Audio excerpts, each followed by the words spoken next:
Hello, I'm Chitramani Della, a board member of the Consortium for Sustainable Urbanization. While Lance Brown is currently overseas and unable to moderate today, I think he has joined um, us. I'm honored to welcome you to this afternoon's Green Cities event, the 43rd in our long-running series highlighting global thought leaders working towards more sustainable and inclusive cities for all. Today, we're joined by Dr. Janice Perlman. I have the pleasure of introducing her and moderating our conversation. For, for those who are seeking AI continuing ed credits, this session qualifies for one HSW credit. So make sure that you stay on for at least 45 minutes and refer to the learning objectives in the invitation. You may also self-report using the AIA reporting platform. I also want to speak a little bit about the CSU. If this is your first time joining a Green Cities event, welcome again. The Consortium for Sustainable Urbanization, CSU, is committed to building bridges between the UN and civil society, including designers, planners, academics, businesses, and policymakers. Our work promotes awareness, collaboration, and knowledge exchange in support of the UN's 17 sustainable development goals, especially goal number 11 on sustainable cities, as well as the new urban agenda from the 2016 Habitat 3 conference. We would also like to thank our incredible partners for making today's event possible. The UN Habitat New York office, the AIA New York chapter, the UN Habitat Professional Forum, NGO Committee on the Sustainable Development, New York, Columbia University's CBIPS, and the Creative Exchange Lab, CEL. And we invite you to visit the CSU website to learn more about our programs, publications, and upcoming events, including more Green Cities and Green Books series, and our annual gala on October 22nd at the New York Marriott Marquis in Times Square. So please save the date and check out our website for more details.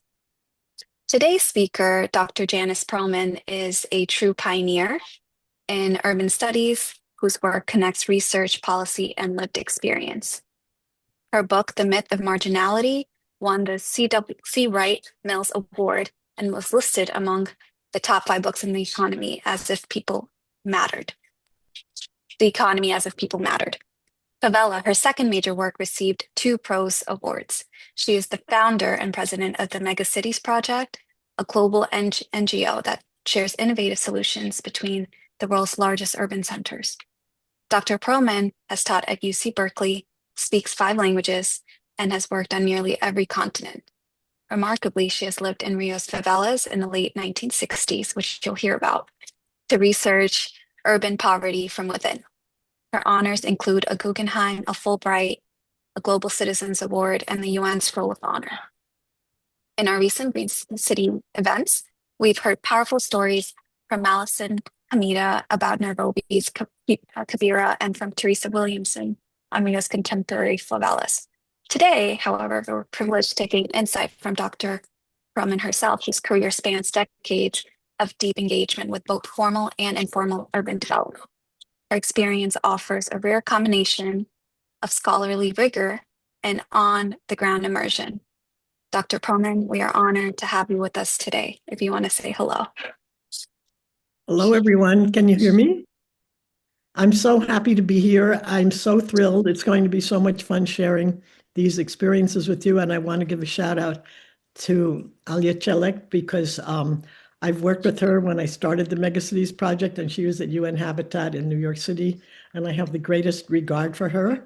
So Alia, you came in just at the time. I'm giving a shout out to you and saying it's because of you that I'm here today in this wonderful group and how much I admire your work and the CSU. So that's all I really have to say for now. We're going to have a lot of fun. Thank you, Alia. So as we move forward to the discussion, please use our chat function to submit your questions. We'll do our best to include many of them as possible. Dr. Perlman, the screen is yours. Thank you. Let's see. Share screen. It's not sharing. Oh, let me see. Why isn't it sharing? Share. There you go. There. There I am. There. Let's see if this will get big. Ah, it worked. I'm so happy to see this. So today I'm going to be talking about green cities in a different way and towards sustainable urbanization in a little bit of a different way. Of course, it dovetails perfectly with what you have all been doing in your individual and collective lives. So I'm going to start. Oh my God. I don't know why it's not moving. Hold on. Oh, yeah. Part one, I'm calling the fallacy of the future city.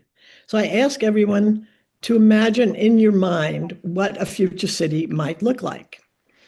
And do you think it might look like this Malaysia's smart city, or maybe Tianjin's eco city, or perhaps Dubai's floating city, or maybe this lovely Neom, Saudi Arabia's line city, very ecological, as you can see, and in the middle of the desert. And maybe it's like Tolosa, which is being constructed right now in Nevada. It's a private city in the middle of the desert, inspired by Saudi Arabia. And so far, they've spent 400 billion for 50,000 people. However, it's really not going to be like any of those, as you can obviously see. And I contend its future cities are going to be more likely to look like this. This is a favela or informal settlement in Rio de Janeiro. Oh my gosh. Yep. So it might look like this. This is Buenos Aires, again showing this divided city along a line between formal and informal. And I contend this is in Morumbi, Sao Paulo. And I contend that bridging this divide is the key to sustainable development, environmentally, socially, politically, and in every other way. And why? Because this informal sector is the fastest growing portion of the world population.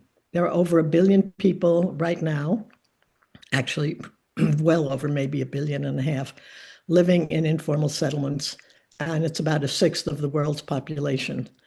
And by 2030, it'll be over 2 billion. It'll be 1/5 of the world's population. And very shortly, by 2050, there'll be 3 billion, which means 1 out of every 3 members of the human population on the globe will be living in an informal settlement in a city. So part two, I want to say, is the irony of the new urbanism. Following from what I've just said, oh my God, I don't know why this isn't moving. I have to click it. I want to read what Simon Jenkins describes as a city. You'll recognize some of these points. Green and sustainable, high density, low cost, near the center city jobs and services, accessible by foot or bike, and with strong community ties.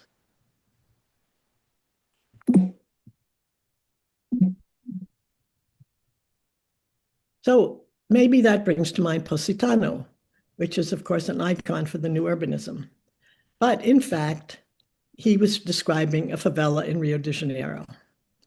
And what is so interesting about this is because the description of favelas over the 57 years that I've been working in favelas has moved from what I call from demon to darling. It used to be that favelas were vilified and they were to be excavated and removed like cancerous sores, quote, on the beautiful body of Rio de Janeiro. And therefore they were removed and bulldozed out and destroyed. But after decades of that, now there's a certain group of academics, practitioners that are fetishizing favelas as a model of future urbanism because they're so ecological, because they recycle, because they don't use a lot of electricity or water. And they're so cohesive and they're so blah, blah, blah. In short, they're confusing necessity and scarcity with a ecological perspective. Not that there are not green experiences in favelas, as Teresa Williamson showed very well, but the idea that if people in favelas had a lot more money, they would still use less electricity and less water and recycle, I think is a little naive. So For all these years, people in favelas were fighting removals, and now they have to fight gentrification. And really, what they want to fight for is their rights and dignity, and that's where the reality is. So this is a point that I've been writing about in a new work that I'm calling From Demon to Darling. So part three, I want to discuss the birth of the Megacities Project, how this was born. I was a professor at UC Berkeley in the Department of City and Regional Planning. And I was the only person teaching about developing countries and urbanization and globalization. And many of the ministers and I would say urban ministers, governors, mayors, planners would come to Berkeley, seek me out because of my book and ask me what they should do. And that's how I started thinking about this. So my journey began as a sophomore undergraduate at Cornell in 1963, when I was part of a field studies program for undergraduates in anthropology. And I lived for 3 months in two different fishing villages, very proximate, and an agricultural village. Everyone in these villages, I was studying how young people get their imagination and aspirations for what they want to be when they grow up. And everyone wanted to be what their parents had been. And then in the middle of this summer, a ambulatory cart, kind of a sales cart being pulled around by a donkey, came to this village, and it had a transistor radio for sale. And the people in the village combined their money, which it wasn't really a cash economy, it was a barter economy, and bought this transistor radio. And all of a sudden, all the young people changed their mind what they wanted to do. And they all wanted to be in the big city where the action was. And they all wanted to go to where the movie Mantle was. So all over the world, but in my experience of observing all over the country of Rio, people sold everything they had and paid for a trip to come to the big city. Now, I was 20 when this happened, when I was in Narambepi, and I realized that my life cycle was going to coincide with people all over Latin America and then Asia and then Africa waking up and saying, I don't want to be in a dead end. I want to be where there was opportunity and unknown. So that's when I decided very young that I was going to follow this trajectory and understand what happened to people from the rural areas when they, most of them illiterate, and had never even seen stairs, nonetheless elevators. That's what excited them. The ad for Otis Elevator in Bahia. They would say, what is this, Janice, that goes up and down, up and down? So I thought, this is my calling. And of course, they were called to Rio de Janeiro. And when it was time for me to do, I went to MIT and time to do my doctoral dissertation. I was in political science and urban studies. I thought it would be very interesting to see what happened to people when they got to the big city. So here I am in 1968, living in this little shack here, not the one that has red, but the one that's over to the left with one little window. And I was living with Margarita, her brother, and two kids. And it was amazing. It was truly amazing. Everyone was terrified of letting me off in front of this favela, even taxi drivers. They would let me off far away and I'd walk. But the people were so, I mean, it was the most, I never felt so safe in my whole life. It was the most convivial, congenial place. And the people who came to the favelas were the people who were the smartest and brightest and most highly imaginative about what a better life could be. They were the cream of the crop, not the bottom of the barrel. And that's why they came to the city. And everyone saw them as dangerous, marginal, radical, parasitic, et cetera, et cetera. So what my book, The Myth of Marginality, was really about was that they were really not parasites. They were actually exploited and manipulated. However, because of this view that favelas were a danger to society, the year after my research ended, I was actually expelled from the country as being a suspect of an international agent of subversion, agência internacional de subversão. A year later, in 70, the catacomb was removed by bulldozers. People piled into garbage trucks symbolically and dumped in public housing. And when I came back in 73, before I wrote my book, it was just a park, the ruins of their houses of a community of 10,000 people, and these super expensive $5 to $15 million apartments. And during this period, not only housing was eradicated, but a whole lifestyle and people's life savings. And 100,000 people were forced out. If they didn't leave, they were burned out. And this ruined lives, but it also bankrupted the state. There was no way that they could get cost recovery from these public housing projects because they, like in the City of God, the government imagined that people could pay a fourth of their family income in rent towards ownership. But in fact, their family income went down to almost nothing because these places were too far away for them to get to the work. And whereas 4 people in the house or 5 used to be able to work and they could work around school and have 2 jobs, here they could only afford sending 1 person on the bus to the city. All this time, for 25 years, people all over the world, scholars, urban planners, architects, practitioners, were saying it is ridiculous to remove these squatter settlements, that they were going to be the working class communities of the future, and they were going to be part of building the city. However, the stereotypes prevailed, and finally, 25 years later, starting with the World Bank and some international agencies, they started to do upgrading on site. This is one example in a favela in Rio that was upgraded by Jauregui, an Argentinian architect. So because of that, I decided to start the Megacities Project.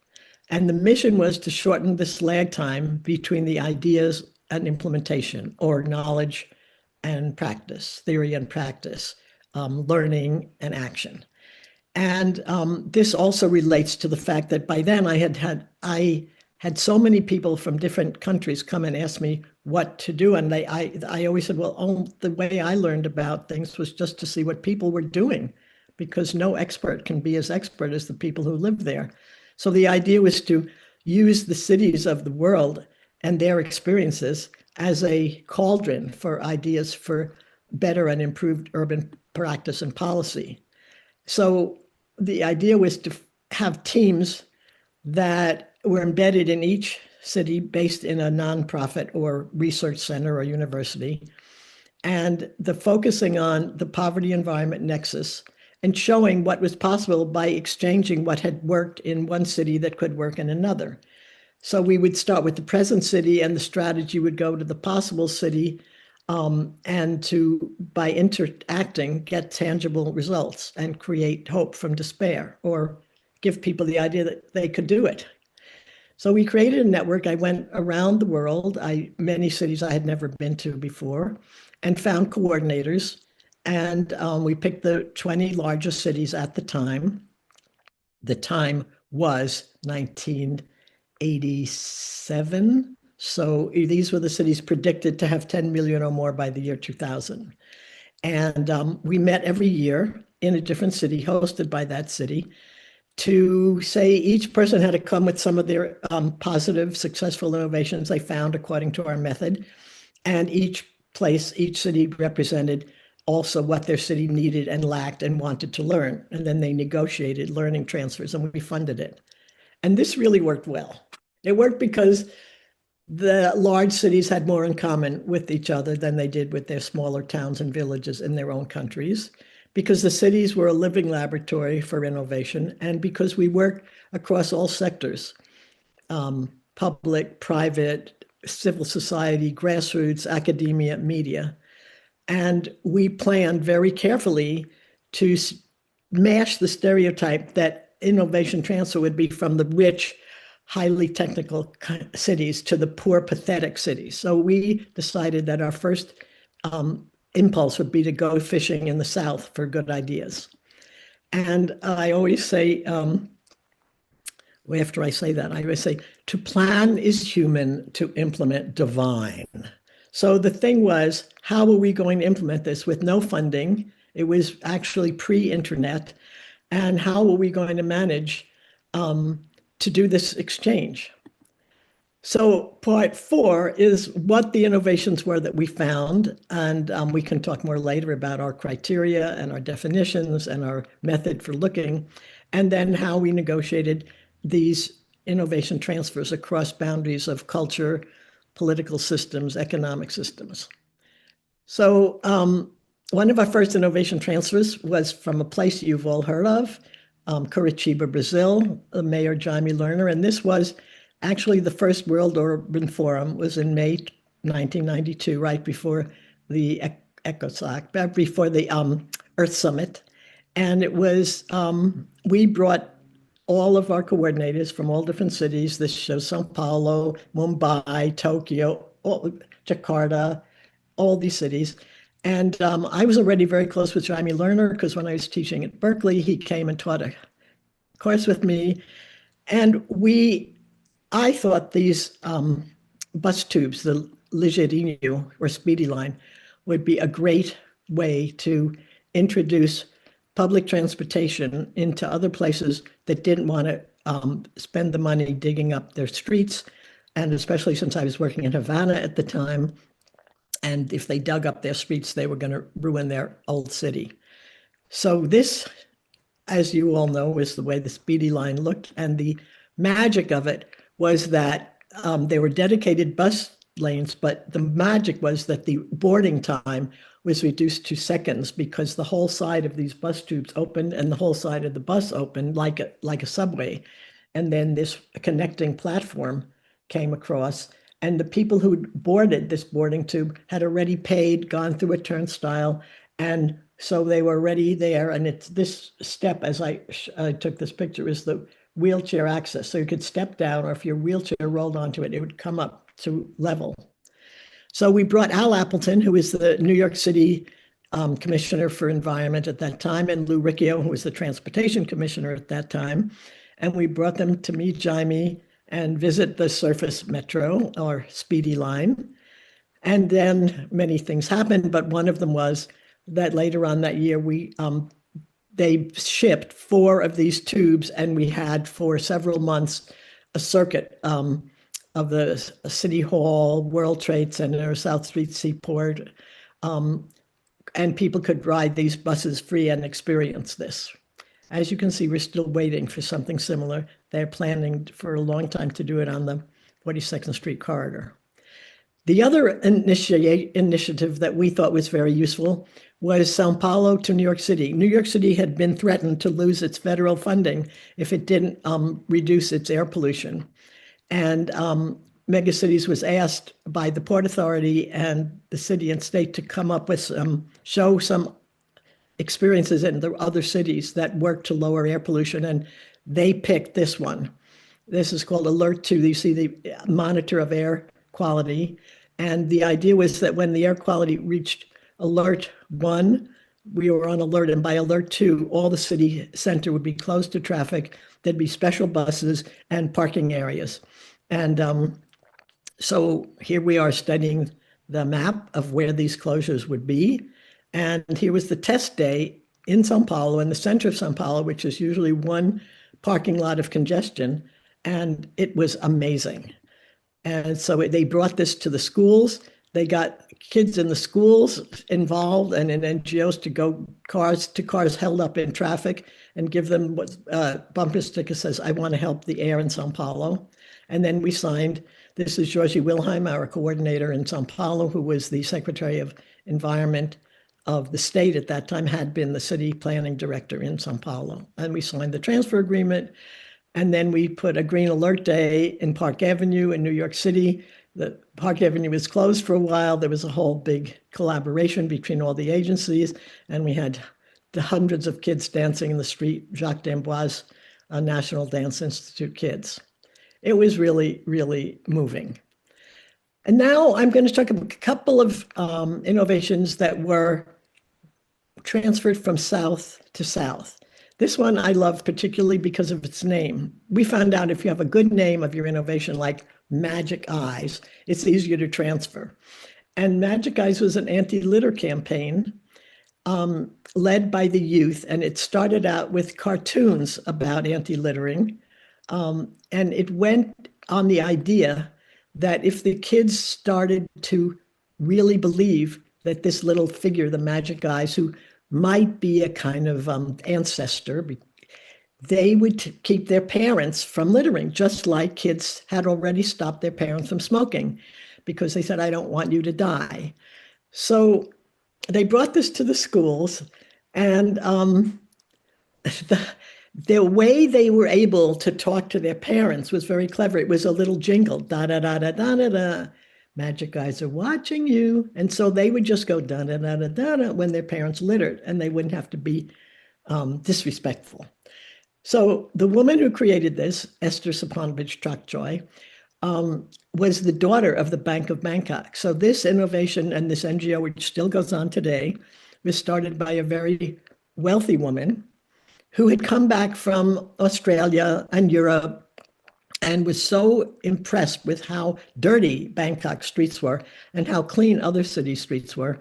And so she called up the mayor and said, this is a disgrace. And he said, well, it's not our job. It's really the government's state government. So she called them, and then they said, no, it's the private sector. So she called companies, and they said no. So she was sitting around. She had 5 kids, and they were all watching cartoons on TV. And she thought, uh-huh. And she went to her friend who was a cartoonist and filmmaker, and they created this Magic Eyes character. And they got the kids to be complicitous. So when this was transferred to Rio didn't want to have that serious looking Magic Eyes. They're not into perhaps ancestors looking at them. So they adapted it. Our steering committee members, who were very, very wise, adapted it to this extraterrestrial. And the thing was Lishu Nalata, put your garbage in the garbage pail. And they had a cartoon of the beach scene, and everyone's playing on the beach. And then they had one of the families there throw the ice cream wrapper on the sand, and it made a huge sound, and everyone on the beach looked, and then the kids got their little friend, the extraterrestrial, and they were all laughing together. So it was kind of a psychological way to make people aware. And in Bangkok, actually, it was 87% effective in the first few years of getting litter off the streets. I'm going to talk about 2 more. One, this is reforestation. It was a Rio municipal initiative. It was the first, I think, in the world, local initiative that was paid for by the municipal government, paid the workers in the community for their work in this reforestation and new infrastructure installation. You probably know that most of the time, people in communities are asked to put in, quote, sweat equity and do their self-help for free. Not that they don't already have a hard enough time making ends meet, but now they're asked to work for free. So this was astonishing because it was paid. And the government supplied the infrastructure and the local people did the work. And of course, they're very good at it because this is what they do all over the city. And the decision-making was collective and community controlled. And so everyone was into it, and it wasn't vandalized, and it was really exciting for everyone. It made a huge difference. And this, not only did it prevent erosion, but it provided shade, cooler air, and they were able to grow fruit trees, vegetables, all kinds of things. It was a very gratifying thing, and it started while we were looking for innovations in Rio. In fact, the Global from Rio had each of our megacities got 1 weekend to do a spread of their innovations over 20 weeks. So this was adapted in the kampongs in Jakarta, is the way they could do it. And it was adapted in several other places, which I won't go into. But you could see how the day we visited, you could see how everyone who participated in this, was pouring rain, was so enthusiastic and excited about it. So the last innovation I want to discuss is really astonishing. we call it the Zeppelin, but the Zeppelin is actually the name of an untouchable caste in Cairo, in Egypt. Zeppelin means waste pickers, and no one else is allowed to touch trash. So the Zeppelin were living, they're Coptic Christians. They were living in this side of this garbage dump, and the garbage dump is an abandoned quarry. And the kids would go with one adult on these carts drawn by horses or donkeys. They collected all the garbage in the city, both from individual residencies, apartment buildings, factories, stores, everything. And they dumped it in this quarry. So the kids lived in the garbage. And Munir Niamatella, who was our megacities coordinator in Cairo, had an NGO called EQI. He did Environmental Quality Inc. He had done one of the first environmental studies PhDs. He created it in the US. And he embedded two anthropologists in this community for 6 months. And they came up with this idea that instead of selling the garbage in bulk, which had been how everyone had done it, they sell it for a few pennies a ton. They could separate the garbage streams. This is plastic and this one is metal here, and make all the talent of the people who live there make beautiful products and useful products out of this recycled pieces, and then sell these for, and so with the money from that sale, they were able to support new housing, get grants, and put in sanitary facilities, which was so gratifying because not only did it improve their lives and working conditions and lead to better health, and kids could get out of the donkey life and go into schools, but young men and women could get married. Men couldn't marry because they had no place to bring their wives because they lived in the garbage. And so it was a radical change. And I just came back there. This is why it's so exciting. During the recent World Urban Forum in Cairo, November, I went back to the Zeppelin and I found an amazing transformation. So this is with some of the people who run the NGO that manages this innovation. And by now, trucks, these blue trucks had replaced donkeys, and the children had all wearing uniforms and going to school. That big quarry had been filled in. It had a sports field, a kids center, and a plant nursery. And this is some of the things that they were selling, from glass, from coffee covers, and their textiles. If you can see, I don't know if you can see my earrings, but I bought these in that store when I was in the Zeppelin. They're gorgeous. So that was a very gratifying remembering of the possibility of people who are considered garbage themselves to become entrepreneurs and artists. This was transferred to Mumbai, to many other places, but I'm just going to show rapidly how it was transferred to Manila. The team from Manila, we would pay to get the teams if they were interested in a transfer. I would raise the money from foundations. And the team from Manila came for a week and lived with the people from the Zeppelin and brought this back to Manila. They studied the waste stream and see what they could do. They decided on doing paper recycling. They built a guild, and then they made beautiful recycled paper. And it spread all over. Now it was all over the Manila slums. So I want to end with just a few learnings and reflections, so then I can turn it over to your wonderful questions.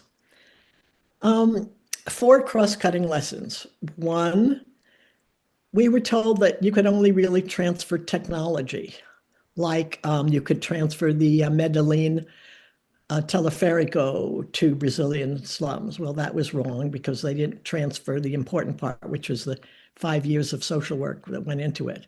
So we found that social innovations, organizational or financial, were equally as transferable as technological ones, that it didn't have to be costly and high tech, that lo-fi and low-cost innovations could have a very high impact and were very easy to transfer, like like a social movement or like a guerrilla movement from neighborhood to neighborhood.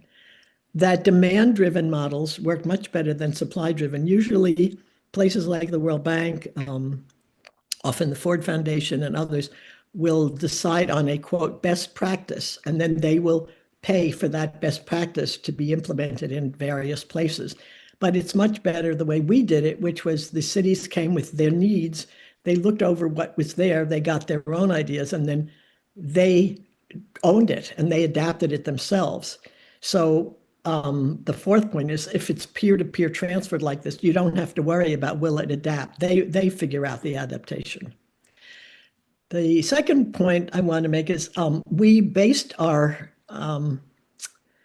strategy from the beginning on a book about public agendas and public policy written by Kingdon. And he proposed a certain way of getting something done. He said there's always a crisis in every field, in housing crisis, the garbage crisis, the school crisis. So how do you get something on the public agenda? And he said you needed four things. A window of opportunity in the political process, which is to say, some new commission is established for environmental commission or a commission on women's rights, or some new governor or mayor comes in that wants to try something better for transport or whatever. And then when that person gets in there, you have to have tried and tested solutions for that problem on the shelf, ready to go, video, case studies. We used video a lot.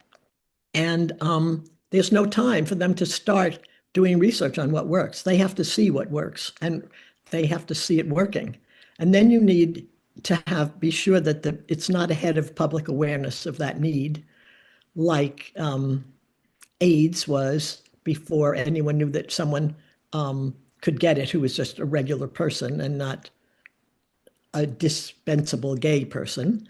And then you needed a broker who knows where these package solutions are, who knows when the window opens, and who can connect these tested solutions to the decision maker. And that was the role of our megacities coordinators. And the tried and tested solutions were from all over cities all over the world. And then we also said, well, these things that are grassroots generated often end up with partnerships, but they start small. And although small is beautiful, it's also true that the urban challenges are vast.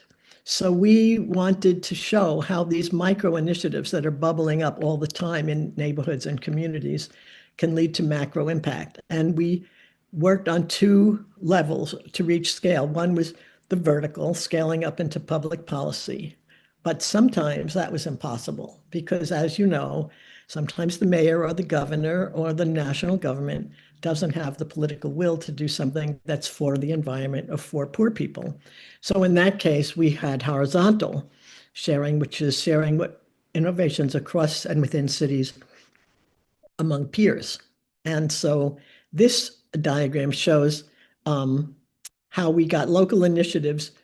We had a method for identifying them, for documenting them. We brought them to the spotlight. We disseminated them into the policy realm where it was propitious and not prohibited.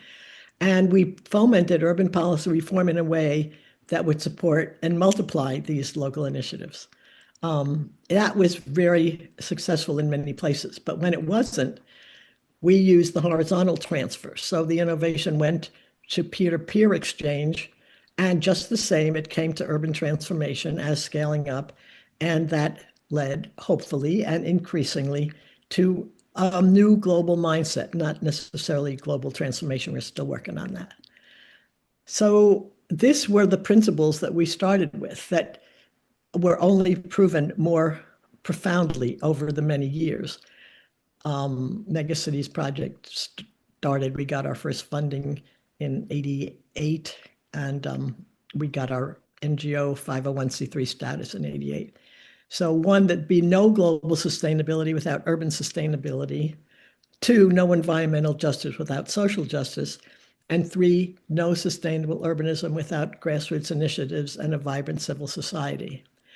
So our future is with these young people in all these different places, showing their muscles, flexing their energy, and presenting opportunities for our future. And I would like to end with a quote from an Australian Aboriginal woman who said, "If you've come to help me, you can go home again.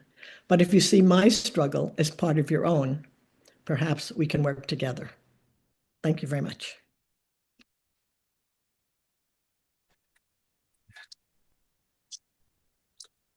Okay, Thank you questions. so much, Dr. Perlman, for that thought-provoking presentation. Stories and insight from Rio to Cairo to Manila highlight not only the deep complexity of your urban inequality, but also the creativity and resilience that emerges when solutions are totally locally driven and globally shared. We are now going to open the floor to questions. Please feel free to drop yours in the chat, and I'll begin with a few to get us started. Um, You open with the provocative images of futuristic cities such as Neom or Tolosa, etc.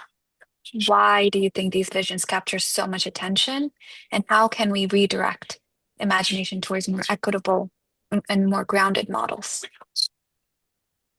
Well, I was just speaking at a conference on smart cities in Miami, and I was the outlier there. There were technological fanatics, and some were architects, some were engineers.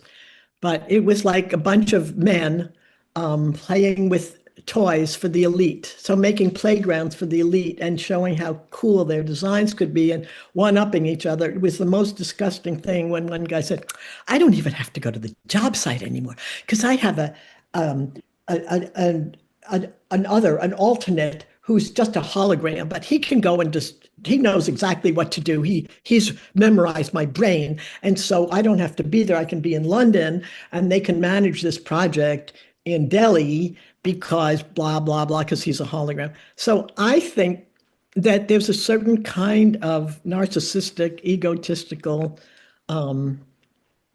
mostly men, I'm sorry to say, but men who kind of never got over playing with their toy trains, and now they're making these designs, and there's always money for them in countries that have nothing better to do and don't care really about the environment. And when you look at these you never see any place for families to live and play. You never see any place for people to work. You never see any place for the people who service the city to live. You never see any vibrancy. It's always just a beautiful image of something sterile. And when we look in more detail at some of these places, they're actually just playgrounds for the elite. They're not even places that anyone could live. They're places you can go to kind of immerse yourself in a world that doesn't have any poor people in your sight and doesn't have any social problems and only have billionaires around you. So to me, it's kind of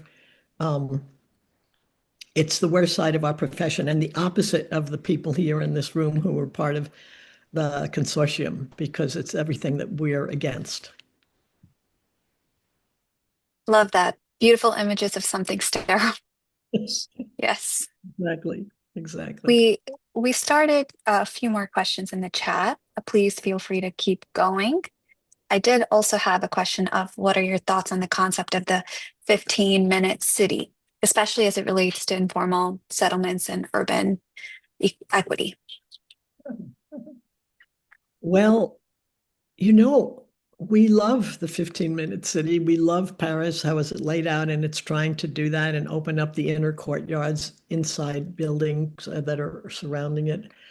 Um, my question is not whether I would desire it. Of course, I would desire it, but how it would be implemented and how many squatter settlements would have to be destroyed to make the lake or the greenway or the park. And one of the things that I'd really like to know what people in this room think about is what happens when environmental concerns clash with people's lives concerns, like when squatter settlements are part of them are declared in areas of environmental risk and should be removed.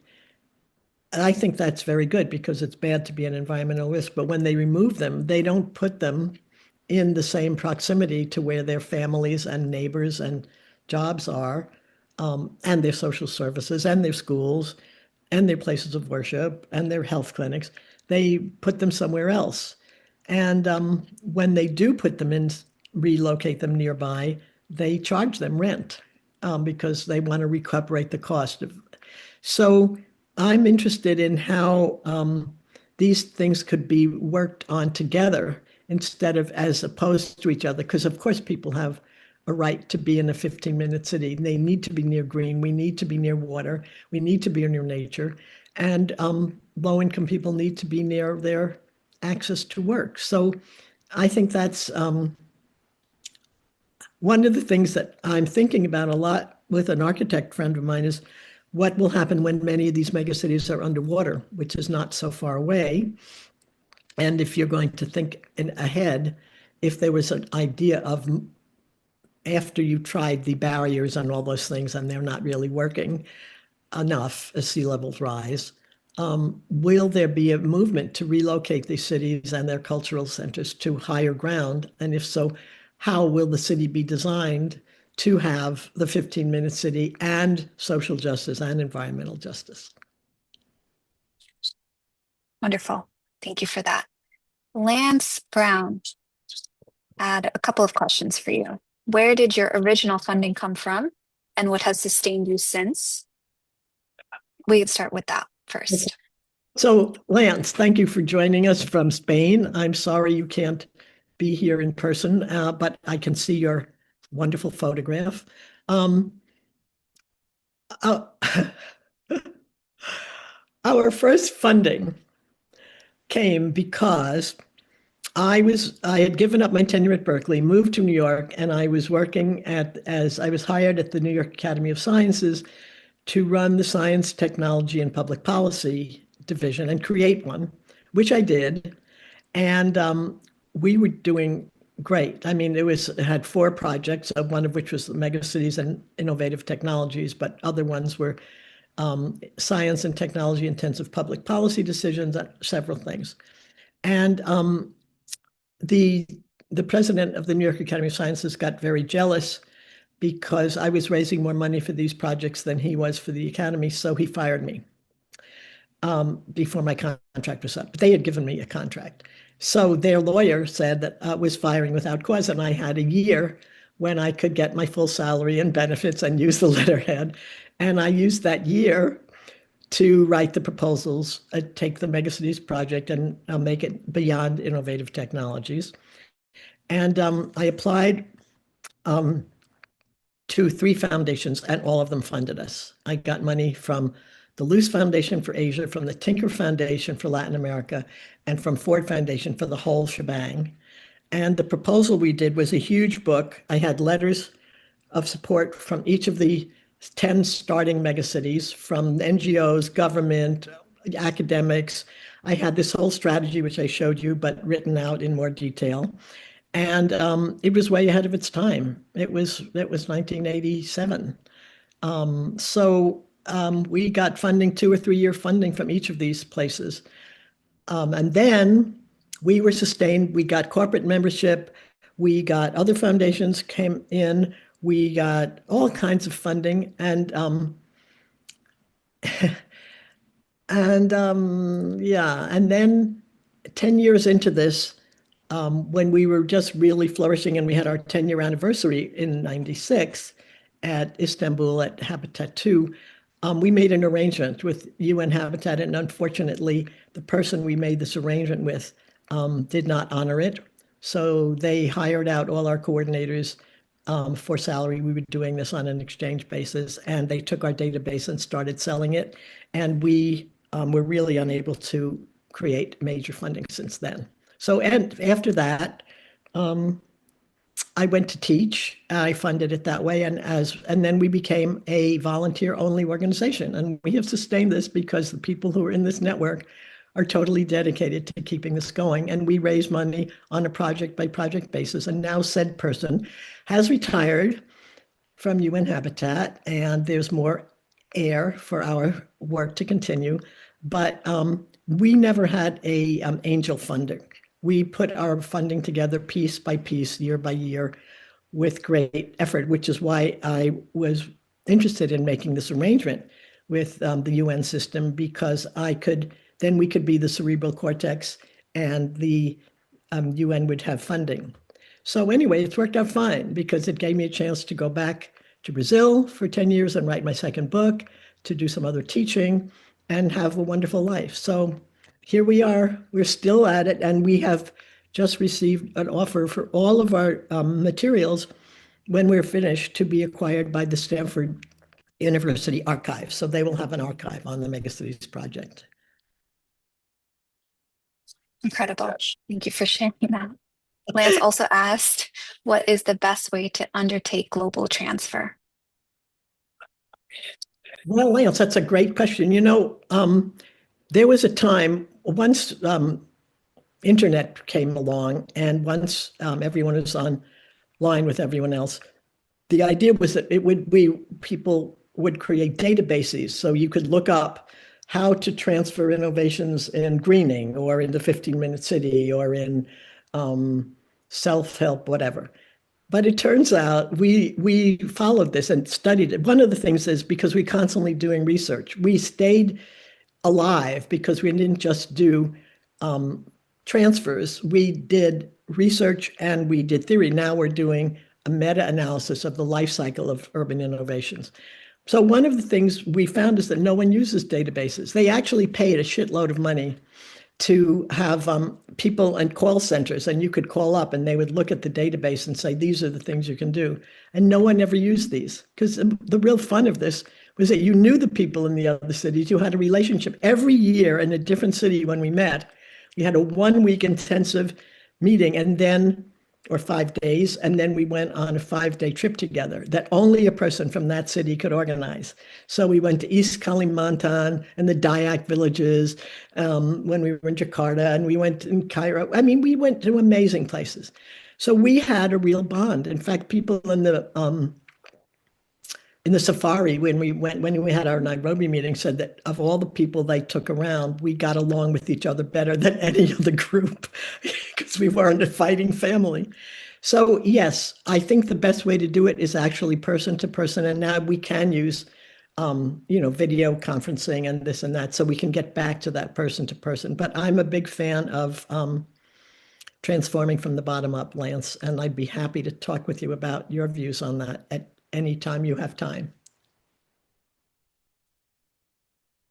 Amazing. Actually, we have Nick here, Nicholas Hamilton. Thank you.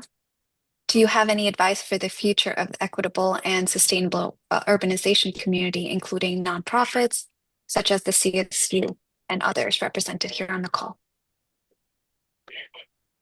Oh, how nice of you to ask. Well, I think you're doing a wonderful job. I think we could have a brainstorming together. I'd like to have as many people as are interested get together again off this call, which is going to end in 7 minutes, and talk about what it could be done to sustain the wonderful NGO work that you have each been doing, or academic work, or policy, practice, architecture, planning, in the context of our current administration and the current world order. I think it's a very, I think it's a challenge. It's always been a challenge. It's more of a challenge now. And I think we have to hunker together and exchange our knowledge. This 40 minutes of my talk was just one person's experience. Each of you could give an hour or 2 or 3 of your experiences. I think we have to put our heads together, and I think we need to, because it's kind of a lonely world out there now. Every day, something we love. I mean, all my students who worked at USAID, all the students of my students who worked at USAID, all the fighting we did for the Rudos, all the work we did. Every day it's another loss. So let's talk about this after this session. Agreed. Actually, so Anna Rubo has a couple questions, but I want to add my question on top of Anna's. So, in hindsight, what would you do differently in your early field work? And Anna asked, how would you see the work continuing over the next decade where, and how?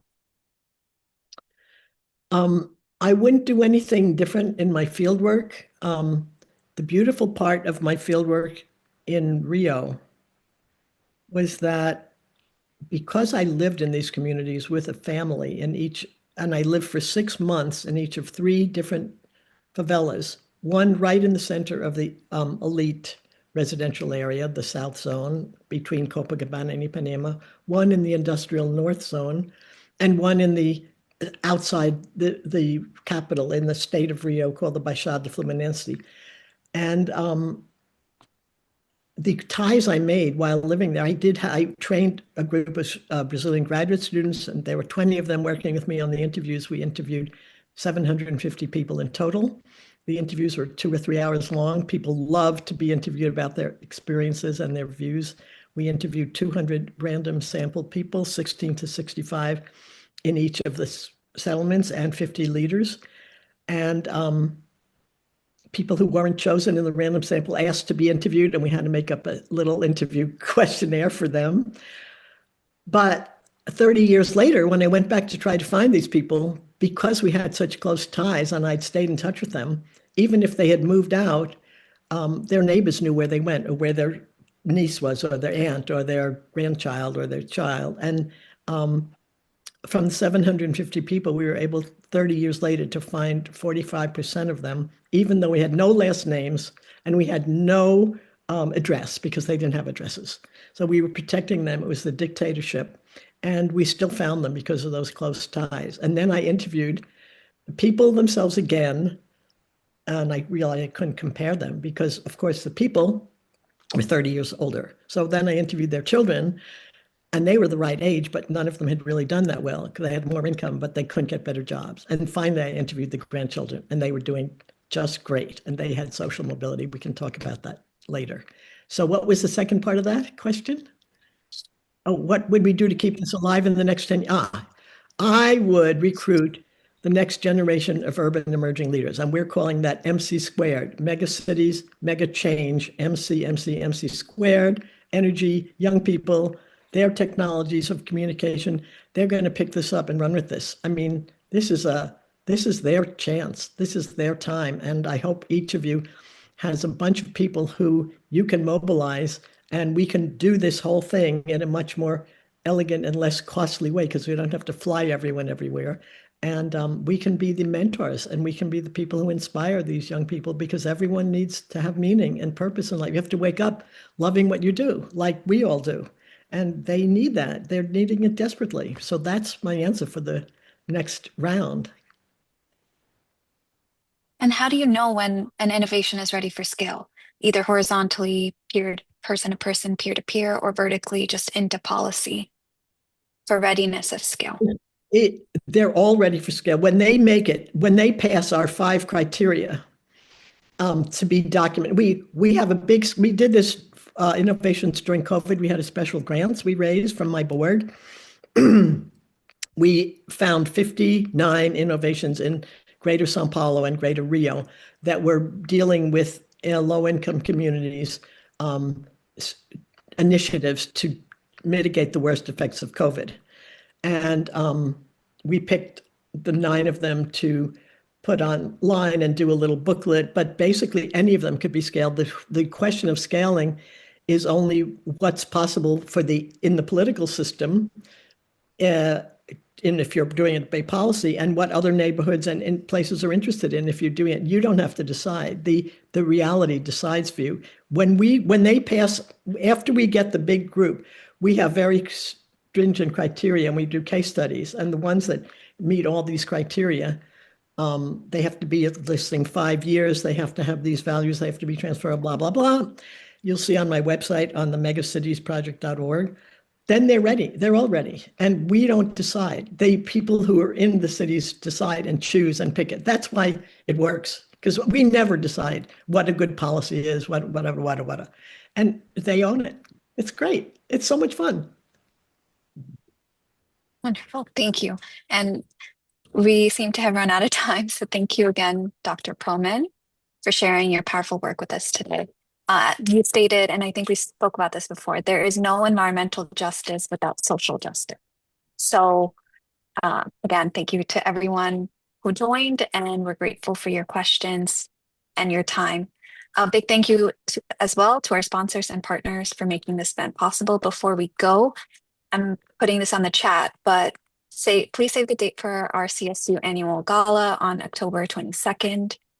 It will be a night focused on celebrating progress and sustainable urbanization. We have some great awards coming up as well. It's a great opportunity to connect with you all in person. So thank you again, and see you at our next Green Cities event. Thank you all. It was a great pleasure. So looking forward to continuing. Bye bye.